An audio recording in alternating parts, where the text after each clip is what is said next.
اور میں آج آپ بہنوں کے سامنے کچھ ایسی بہنوں کا تذکرہ بھی سنانا چاہتا ہوں جن بہنوں نے آپ بہنوں کو چیلنج کر دیا ہے.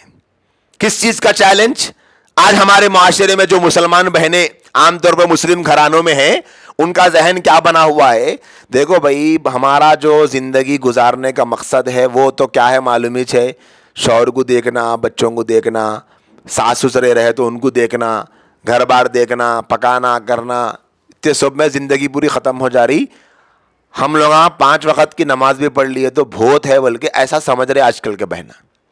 میں یہ بتانا چاہ رہا ہوں, یہ جو آج کل ایسا سمجھ رہے, تھوڑا سا پرانے زمانے پہ کمپیئر کر کے دیکھے, موازنہ کر کے دیکھے, وہ زمانے کے حالات اور یہ زمانے کے حالات کو ایسا ملا کے 2 منٹ غور کر کے دیکھے تو سمجھ میں آ جاتا کتنی مشکلیں ان کو اپنی روزانہ کی زندگی گزارنے میں تھی. اس میں سے ایک مشکل بھی آج ہم کو نہیں ہے.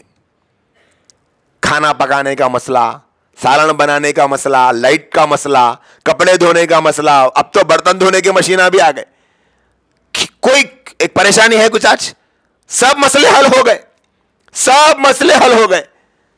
اس وقت کے جو بہت بڑے مفتی ہے عالم اسلام کی, مشہور معروف مقبول شخصیت حضرت مولانا مفتی تقی عثمانی صاحب دامت برکاتہم العالیہ, وہ اپنے طالب علمی کے حالات جب انہوں نے لکھے ہیں, اس میں یہ لکھا کہ طالب علمی کے حالات, یوں سمجھ لیجیے کہ آج سے 50-60 سال پہلے کی بات ہوگی, کہ ان دنوں میں ان کے پاس مدرسے میں لائٹ نہیں رہتی تھی.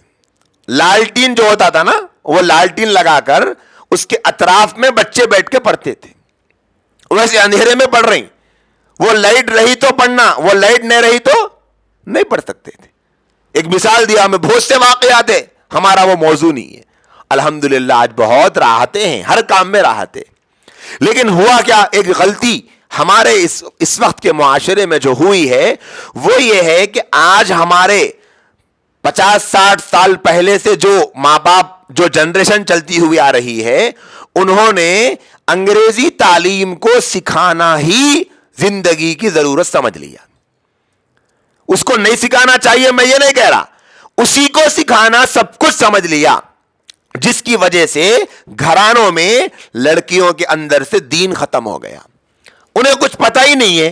وہ کیا سمجھ رہی ہے کہ میں اچھے سے پڑھ لوں, ڈگری حاصل کر لوں, یہی میری زندگی کا مقصد ہے. اور یہ جو ڈگری ہے وہ کام کہاں آتی ہے؟ شادی کے موقع پر پوچھتے ہیں کہ بچی کیا پڑھی ہوئی ہے, بولے MBA پڑھی ہوئی ہے, MBBS پڑھی ہوئی ہے, اور فلاں فلاں کورس کی ہوئی ہے, ڈگری پڑھی ہوئی ہے. بس اتنی, اسی مرتبہ پوچھتے ہیں ایسے ہی موقع پہ.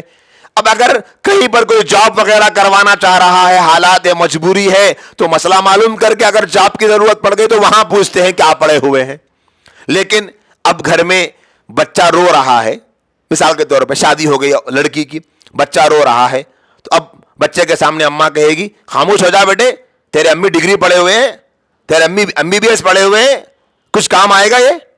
گھر میں سالن پکانا ہے, مہمان آ گئے, رشتہ دار آ گئے, 10-12 لوگ جمع ہو گئے, اب چولہے میں جانا ہے, جانے کے بعد سالن بنانا ہے, تو کیا سالن کے بگونے کے سامنے کھڑے ہو کے میں MBBS پڑھی ہوئی ہوں, میں MBA پڑھی ہوئی ہوں, میں ڈگری پڑھی ہوئی ہوں, یہ بولنے سے سالن بنتا؟ گھر میں شوہر صاحب کا حق کیا ہے؟ شوہر صاحب سے کچھ انبن ہو گئی, شوہر صاحب ناراض ہو گئے, اب شوہر صاحب کے سامنے بولے ارے میں MBA پڑھی ہوئی, میرے سے ناراض ہو جاتے آپ, یہ بولنے سے مسئلہ حل ہوتا؟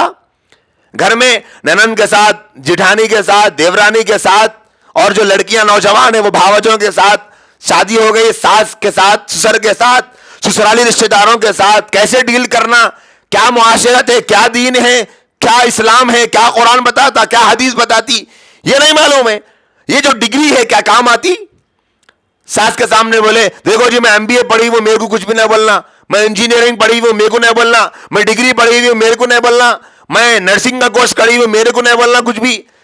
یہ جو ڈگریاں ہیں اس سے گھریلو زندگی میں کچھ فائدہ ہے؟ کچھ فائدہ نہیں ہے. میں یہ بتانا چاہ رہا ہوں, گھر کی زندگی میں کچھ فائدہ ہے؟ کچھ فائدہ نہیں. اولاد کی تربیت میں کچھ فائدہ ہے؟ تربیت کی بات کر رہا ہوں.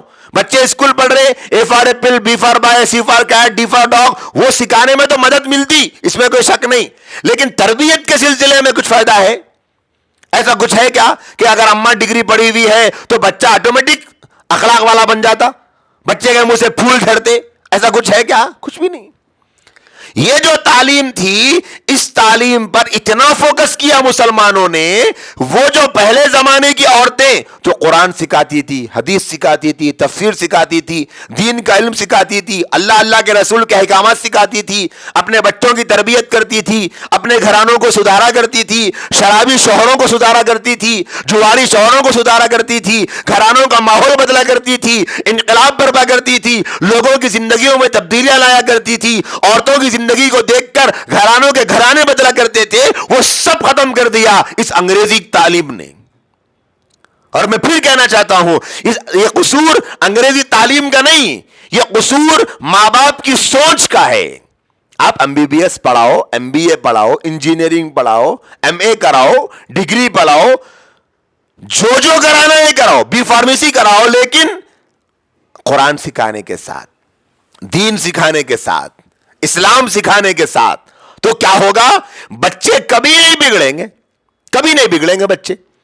تو اب پہلے زمانے کی عورتیں، میں آپ کے سامنے کچھ واقعات رکھنا چاہتا ہوں تاکہ آپ بہنوں کو پتا چلے کہ صحابہ اور صحابیات میں کیسا جذبہ، کیسا شوق اور کیسی فکر ہوتی تھی دین کے سلسلے میں۔ وہ بھی عورتیں تھیں، ان کا بھی ضمیر تھا، ان کے بھی جذبے تھے، ان کا بھی احساس تھا، وہ بھی انسان تھی، وہ بھی کسی کی ماں، کسی کی بیٹی، کسی کی بیوی، کسی کی بہن تھی، ان کا بھی گھر تھا، ان کا بھی کنبہ تھا، ان کی بھی ہنڈی، ان کا بھی چولہا تھا۔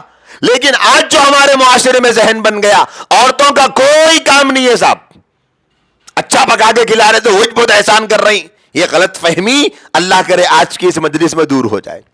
میں یہ بتانا چاہ رہا ہوں صحابیات کا کیسا جذبہ تھا، ان کے اندر دین کا شوق، دین حاصل کرنے کا، علم حاصل کرنے کا، قرآن سیکھنے کا، دین سیکھنے کا کیسا شوق تھا کہ ایک مرتبہ ایک خاتون، ایک صحابیہ حضور اکرم صلی اللہ علیہ وسلم کی خدمت میں حاضر ہوئی اور کہنے لگی، اے اللہ کے رسول صلی اللہ علیہ وسلم، مرد حضرات تو آپ سے بہت ساری حدیثیں سن لیتے ہیں، دین سیکھ لیتے ہیں، قرآن سن لیتے ہیں، آپ کے مدرسوں میں شریک ہو جاتے ہیں، لیکن ہم گھر کے کام کاج میں مصروف رہتی، بچوں کی دیکھ بھال کرنے میں مصروف رہتی، ہم محروم ہیں ان چیزوں سے، ہمارے لیے آپ کو انتظام نہیں فرمائیں گے؟ ہم بھی کچھ سیکھیں آپ سے، آ کر آپ کے علم نبوت اور نور نبوت سے فائدہ اٹھائیں، آپ کی تعلیمات ہم کو بھی تو معلوم ہو، مردوں سے تو سیکھ رہے لیکن براہ راست ہم آپ سے پردے میں رہ کر کچھ سیکھنا چاہتے۔ حضور اکرم صلی اللہ علیہ وسلم نے ایسی تڑپ دیکھ کر چہارشنبے کا دن عورتوں کے لیے طے کر دیا کہ چہارشنبے کا دن آپ لوگ جمع ہو جائیں، کسی موقع پر حضور ان کو نصیحتیں فرمایا کرتے۔ اب آپ ذرا غور کریں، ہفتے میں ایک مرتبہ صحابہ کے زمانے میں، نبی کے زمانے میں صحابیات کو ہفتے میں ایک مرتبہ دین کے سننے کا، سیکھنے کا، جاننے کا شوق تھا، اور آج مہینے میں ایک مرتبہ بھی نہیں آ رہی۔ مول صاحب، مہینے میں ایک مرتبہ 100 لوگوں کو معلوم، 100 خواتین کو معلوم کہ وہاں فلاں جگہ دینی اجتماع ہے، 100 میں سے 10 بھی نہیں آ رہے، اور ایگزیبیشن لگا بول کے معلوم ہونے دو، 100 کو معلوم ہوا تو 1000 کو لے کے جا رہے ہیں۔ یہ ہے فرق، دین کے سیکھنے کا شوق ختم ہو گیا، بے حیائی، بے غیرتی، بے شرمی، ان کاموں کے لیے جذبات پروان چڑھ رہے ہیں۔ اسی لیے آج ہم کو ضرورت ہے کہ اس طرف پوری توجہ کی جائے۔